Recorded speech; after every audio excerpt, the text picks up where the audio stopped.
आज 31 मई 2026 रविवार को आर्य समाज बोरीवली की तरफ से पर्यावरण शुद्धि का महायज्ञ आयोजित हुआ। यह कार्यक्रम आने वाले 5 जून पर्यावरण दिवस के उपलक्ष्य के निमित्त पर्यावरण सप्ताह के रूप में मनाया गया। इस कार्यक्रम में अग्निहोत्र के द्वारा पर्यावरण की शुद्धि इस विषय के विवेचन के साथ ऋषियों के दृष्टिकोण को बताया गया। इस महायज्ञ की ब्रह्मा के रूप में आचार्य पाठक जी ने अपने उद्बोधन में अग्निहोत्र के लाभों पर विस्तृत चर्चा की। उसके वैज्ञानिक दृष्टिकोण को भी सरल शब्दों में उपस्थित लोगों को समझाया। हमारी छोटी मोटी गतिविधियों से हम कैसे पर्यावरण की रक्षा करें। यह विश्व ब्रह्मांड ही परमात्मा का शरीर है और इसका रक्षण करना है। इसका मान सम्मान करना ही परमात्मा की पूजा है। यह वैदिक दृष्टिकोण समझते हुए आचार्य पाठक जी ने कहा कि दुनिया में बहुत से अच्छे कार्य हैं जो करने चाहिए, लेकिन यज्ञ को ऋषियों ने श्रेष्ठतम कर्म कहा है, अर्थात सबसे अच्छा कहा। उसके पीछे गहरा तार्किक दृष्टिकोण है। वर्षा ऋतु से पहले हमारे वैदिक काल में अनेक बड़े बड़े यज्ञ के द्वारा जड़ी बूटी औषधीय की सामग्री अग्नि में समर्पित की जाती थी, जो अग्नि के माध्यम से गैस के रूप में परिवर्तित हो वायु के जरिए पूरे विश्व ब्रह्मांड में फैल जाती थी और वह बादलों से बरसने वाले जल की गुणवत्ता को उत्कृष्ट करती थी। और जब बरसने वाला जल उत्कृष्ट हो तो धरती से उत्पन्न होने वाले अन्न औषधियाँ भी बहुत ही उत्कृष्ट गुणों वाली होगी और जिसको ग्रहण करने वाला मनुष्य जीव सुखी और निरोगी होंगे। यह वैदिक दृष्टिकोण समझते हुए आचार्य श्री ने कहा कि ऋषियों ने अग्निहोत्र के ऊपर बहुत काम किया। कौन सी औषधि को जलाया जाए तो वर्षा हो सकती है और अतिवृष्टि हो तो वर्षा रुक भी सकती है। औषधि का उचित विनियोग और उसका तरीका और सृष्टि यज्ञ के रूप में आदिकाल से ही प्रचलित रहा है। कार्यक्रम बड़ी भव्यता के साथ संपन्न हुआ। इस कार्यक्रम का सुंदर संयोजन आर्य समाज बोरीवली के पुरोहित आचार्य मनुदेव जी ने बहुत ही व्यवस्थित तरीके से किया। बहुत बहुत आभार, धन्यवाद।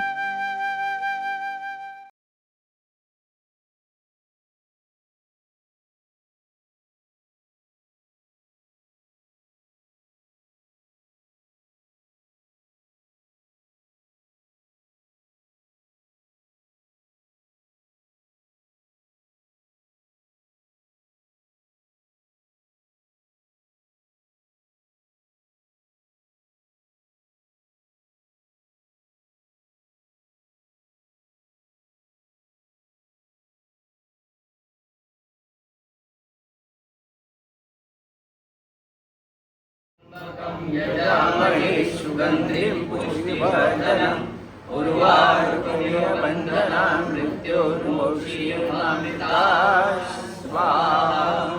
ॐ ब्रह्मणो ब्रह्मवर्चसी जायताम् आराष्ट्रीराजन्यः सूरयिषभ्योऽतिव्याधि मारतो जायताम् दोर्धिधेनुघोषान्यगानाशु सती पुरन्धिरोषा जिष्णुरथेष्टा सभ्यो युवास्य यजमानस्य वीरो जायताम् निकामे निकामे न पतन्यो वर्षतु फलवत्यो न औषधयः पचन्ताम् योगदेवो न कल्पताम् स्वाहा।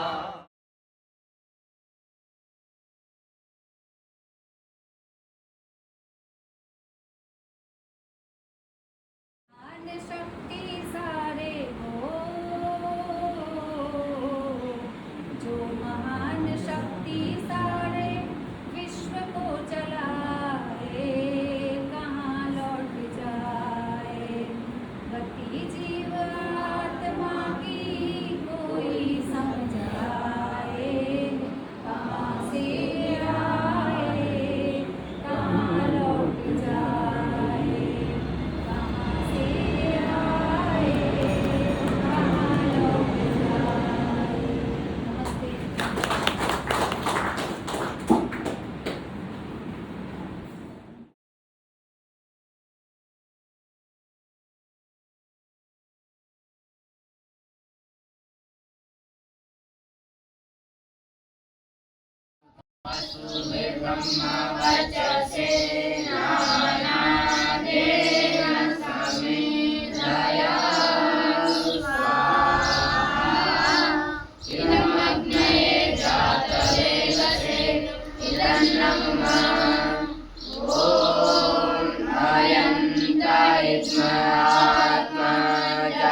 यागरूप प्रभो हमारे भाव उज्ज्वल कीजिए, छोड़ देवे छल कपट को मानसिक बल दीजिए। वेद की गाये रिचाए, सत्य को धारण करे, हर्ष में हो मग्न सारे, शोक सागर से तरे।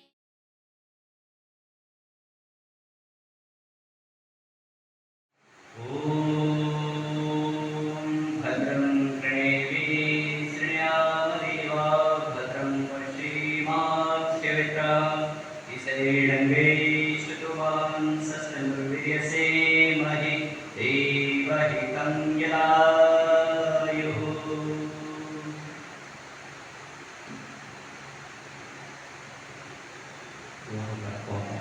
सभी दूसरे को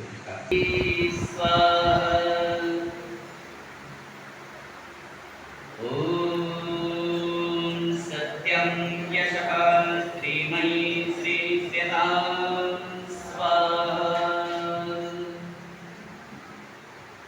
अंगे स्पर्श करेंगे।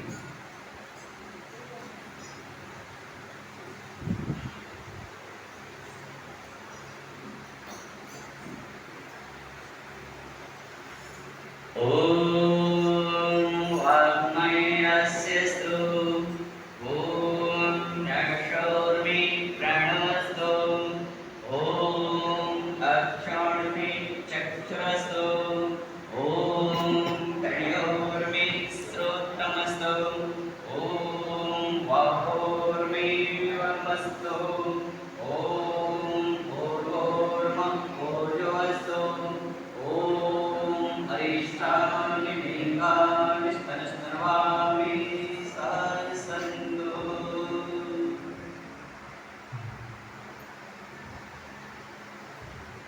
एक दूसरे को तिलकार्चन कर लीजिए और इन्हीं भावनाओं के साथ में परमपिता परमात्मा से प्रार्थना करेंगे कि आज विश्व पर्यावरण दिवस है।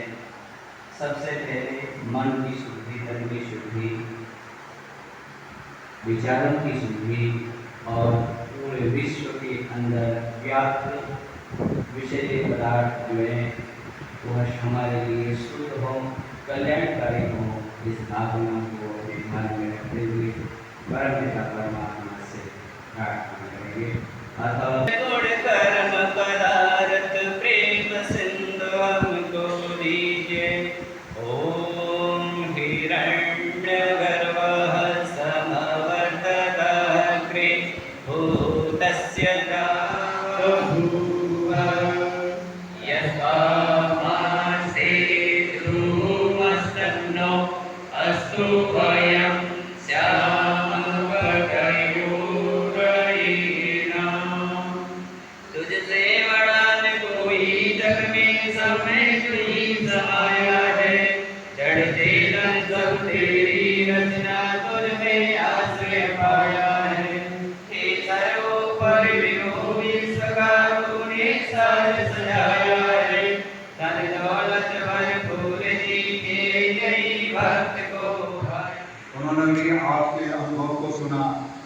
आपके पिरामिड आदि शारीरिक प्रदर्शन को भी देखा सुना। अब यहाँ पर हम आपको सम्मानित करने जा रहे हैं। क्या करने जा रहे हैं? सम्मान।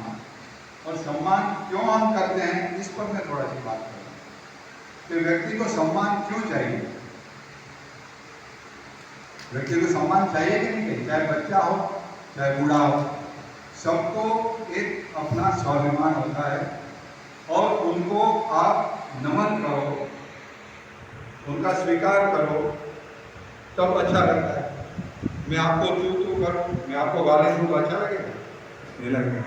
मैं आपको आपसे संबोधित करूं, ठीक है, आपसे प्रेम से वार्तालाप करूं, तो आपको अच्छा लगेगा, ठीक है। इसका मतलब क्या है कि मैं सम्मान के साथ आपके साथ व्यवहार कर रहा हूं, ठीक है। तो ये जो सम्मान परस्पर देना, नमस्ते क्या है वास्तव में? नमस्ते का अर्थ क्या है? नमस्ते पूर्ण अभिवादन। और इस अभिवादन में ये है कि जो बड़ा जब नमस्ते करता है छोटों को, तब वो उसको आशीर्वाद देता है कि तुम आगे बढ़ो। जब समवयस्क एक दूसरे को नमस्ते करते हैं, तब एक दूसरे को सहयोग और स्नेह सहानुभूति देने की बात होती है। लेकिन जब एक छोटा व्यक्ति, छोटा बच्चा बड़े माता पिता गुरु आदि को जब नमस्ते करता है, तब वो क्या कहता है, क्या सोचता है कि आपके आशीर्वाद मुझे प्राप्त है, मैं आपका आज्ञाकारी हूँ, मैं जैसा आप कहेंगे वैसा करूँगा। क्योंकि आपसे बड़े जो माता पिता है, उनका बहुत अनुभव उनका है, उन्होंने बहुत कुछ देखा है जो अभी आपने देखा सुना नहीं है। तो उन्होंने जो 20, 25, 50 साल में जो प्राप्त किया है, वो यदि आपको 15-20 मिनट में मिल जाता है तो ये कितनी बड़ी उपलब्धि है। किसी व्यक्ति का अनुभव 20-25 साल, 40 साल, और ऐसे बुजुर्ग हैं 50-60 साल तक के जो उनका अनुभव है, वो यदि हमें 5-7 मिनट में वो बता देते हैं तो वो हमको 50-60 साल गंवाने की जरूरत नहीं होती। तो आज हम आपका इसीलिए सम्मानित करते हैं। और अब रहा सम्मान में 2 प्रकार हैं यहाँ पर। ये जो सम्मान की जो है उसमें 2 प्रकार स्टेज है। क्यों स्टेज है?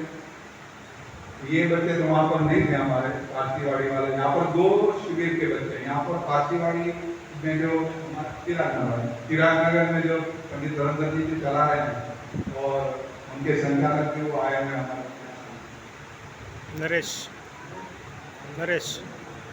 भोसले जी, उनके सहकार से